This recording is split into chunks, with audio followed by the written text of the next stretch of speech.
আমরা নাঙ্গলকোট উপজেলা থেকে অন্তত 40,000 লোক নিয়ে আমাদের গফুর ভূঁইয়ার নেতৃত্বে আমরা আগামী দিন এই 300 ফিটের আমাদের দেশনায়ক তারেক রহমানের সমাবেশস্থলে উপস্থিত থাকব। আমরা গত 17 বছর আওয়ামী লীগ ফ্যাসিস্ট সরকারের বিরুদ্ধে আন্দোলন সংগ্রাম করেছে।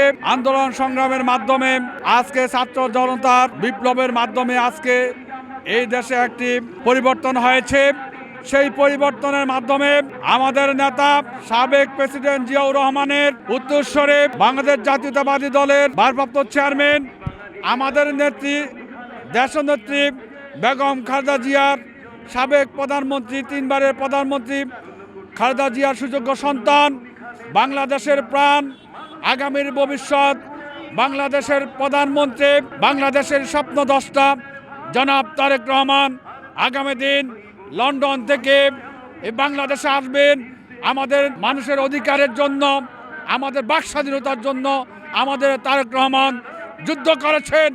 আমরা এই বাংলাদেশে যারা বাংলাদেশ জাতীয়তাবাদী দলের সমর্থন আন্দোলন সংগ্রাম করে আজকে আমরা এই পর্যায়ে পৌঁছেছে।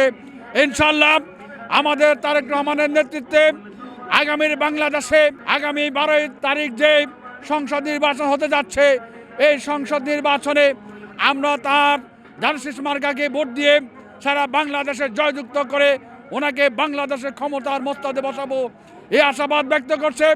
এবং নাঙ্গলকোট উপজেলার আমাদের সাবেক সংসদ সদস্য আগামী দিনে যিনি ধানের শীষ প্রতীক পেয়ে নির্বাচন করবেন আলহাজ আব্দুল গফুর ভূঁইয়ার নেতৃত্বে আমরা এই নাঙ্গলকোটের সর্বপ্রথম সারা বাংলাদেশে এবং তারেক রহমানকে উপহার দিব।